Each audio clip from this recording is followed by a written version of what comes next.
இந்த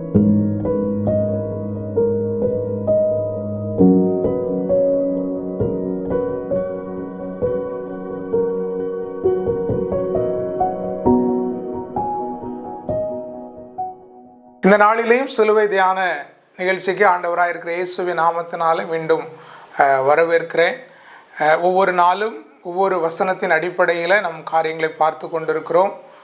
அநேக தெய்வ பிள்ளைகள் ஆண்டுடைய வார்த்தை இதில் வழங்கி கொண்டிருக்கிறார்கள். நானும் இந்த இடத்துல ஆண்டுடைய வார்த்தையை வழங்கி கொண்டிருக்கிறேன். உங்களுக்கு அவைகள் புரோஜனமாக இருக்கும் என்று கர்த்தருக்குள்ள விசுவாசிக்கிறோம். ஒருவேளை இது புரோஜனமாக இருந்தால் மற்றவர்களுக்கு இதை பகிர்ந்து கொள்ளுங்கள். புரோஜனமாக இருக்கிற காரியங்கள் உங்களுடைய கமெண்டில் தெரியப்படுத்துங்க. அது எங்களுக்கு மிகுந்த ஆசீர்வாதமாக இருக்கும். ஒருவேளை ஏதாவது பேசுகிறதுல உங்களுக்கு சந்தேகங்கள் இருந்தாலும், நீங்கள் எப்படி சொல்கிறீங்களே இப்படிங்கிற எந்த சந்தேகங்கள் இருந்தாலும் அதையும் தெரியப்படுத்துங்கள். அதற்கான விளக்கங்களையும் நாம் கொடுக்க ஒருவேளை நாம் முயற்சி பண்ணலாம். ஆண்டவர் உதவி செய்வாராக. இந்த நாளிலே நம்ம தியானிக்க இருக்கிற காரியம் தீத்து 2வது அதிகாரத்திலிருந்து நம்ம தியானிக்க இருக்கிறோம். தீத்து 2வது அதிகாரம் 14வது 15வது வசனத்தை வாசிக்கிறேன், கவனியுங்கள். அவர் நம்மை சகல அக்கிரமங்களினின்று மீட்டு கொண்டு தமக்குரிய சொந்த ஜனங்களாகவும் நற்கிரியைகளை செய்ய பக்தி வைராக்கியம் உள்ளவர்களாகவும் நம்மை சுத்திகரிக்கும்படி தமக்காக தம்மை தாமே ஒப்பு கொடுத்தார். இவைகளை நீ பேசி போதித்து சகல அதிகாரத்தோடும் கடிந்து கொள். ஒருவனும் உன்னை அசட்டை பண்ண இடம் கூடாதிருப்பாயாக. இந்த இடத்துல தீத்துவுக்கு பவுல் எழுதும்போது ஆண்டவராக இருக்கிற இயேசு கிறிஸ்துவனுடைய பிரசன்னமாக்குதலை குறித்து எழுதுகிறார்.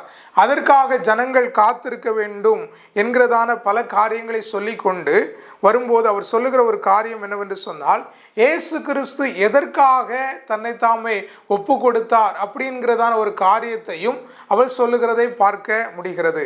அதில் தான் நம்ம வாசித்தோம், அவர் நம்மை சகல அக்கிரமங்களினின்றும் மீட்டு கொண்டு, ஆண்டவர் நம்மை மீட்டு கொண்டு அவருடைய இரத்தத்தினாலே மீட்டு கொண்டு தமக்குரிய சொந்த ஜனமாகவும் நற்கிரியைகளை செய்ய பக்தி வைராக்கியம் உள்ளவர்களாகவும் நம்மை சுத்திகரிக்கும்படி தம்மை தாமே ஒப்பு கொடுத்தார். பாருங்க, ஆண்டவராக இருக்கிற இயேசு கிறிஸ்து சிலுவையில் தம்மை ஒப்பு கொடுத்ததுனால அநேக நன்மைகள் இருக்கிறது, ஆசீர்வாதங்கள் இருக்கிறது.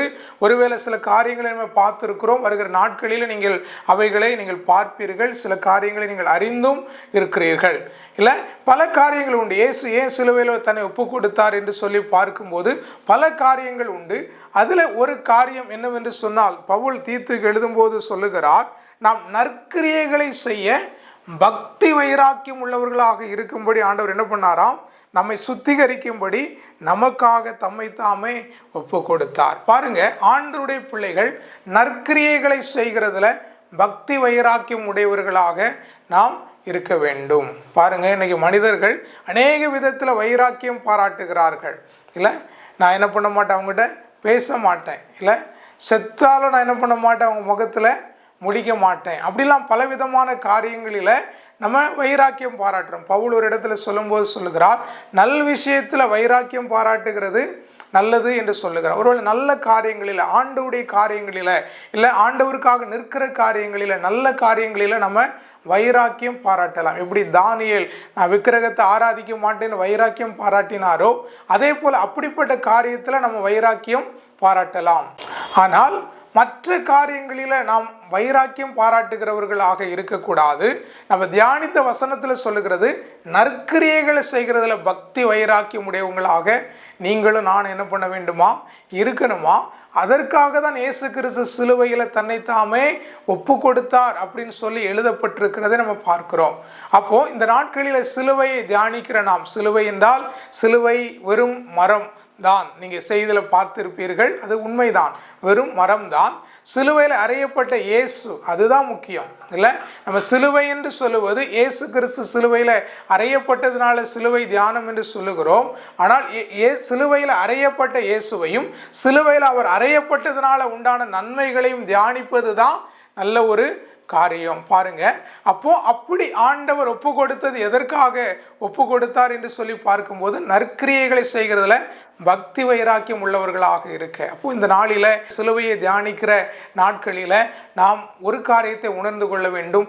நற்கிரியைகளில் செய்கிறதுல பக்தி வைராக்கியம் உள்ளவர்களாக மாற நாம் என்ன பண்ண வேண்டும், நம்மை அர்ப்பணிக்க வேண்டும். நற்கிரியைகள் என்று சொல்லும்போது 2 காரியங்கள் அடங்கி இருக்குது. ஒன்று, நல்ல கிரியைங்க. இவங்க கிறிஸ்தவங்கப்பா, இவங்களுடைய கிரியைகள் எப்படி இருக்கும், மற்றவங்களை காட்டிலும் வித்தியாசமாக இருக்கும், மற்றவங்களை போல இவங்க நடக்க மாட்டாங்க அப்படிங்கிற ஒரு நற்கிரியைகள். எல்லாரோட அன்பாக இருப்பாங்க, அவங்களிடத்தில் எந்த வேறுபாடுகள் இருக்காது, இப்படிலாம் சொல்லுகிறது நற்கிரியைகள். ஒன்று நற்கிரியை அது. 2வது, நாம் செய்கிற உதவிகள், அதுவும் என்னதுதான், நற்கிரியைகள் தான். ஆனால் இந்த இடத்துல சொல்லப்பட்டிருக்கிற காரியம், நம்ம நல்ல கிரியைகளை செய்கிறதுல பக்தி வைராக்கியம் செய்கிறவங்களாக இருக்கணும். ஒரே ஒரு காரியத்தை சொல்லி முடிக்கிறேன்.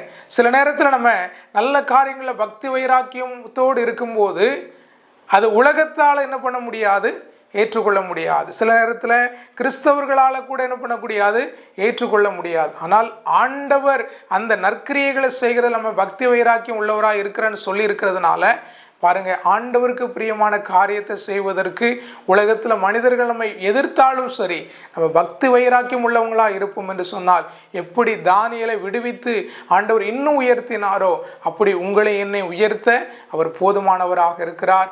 ஆகவே இந்த சிலுவையை தியானிக்கிற நாட்களில் நம்ம நற்கிரியைகளை செய்கிறதுல பக்தி வைராக்கியம் இருப்பதற்காக ஒப்பு கொடுப்போம். மனிதர்கள் அதனால் உங்களை என்ன சொன்னாலும் பரவாயில்ல, நீங்கள் நற்கிரியைகளை செய்கிறவங்களாக இருங்க. ஆண்டவர் நம்முடைய வாழ்க்கையில் பெரிய காரியங்களை செய்வாராக.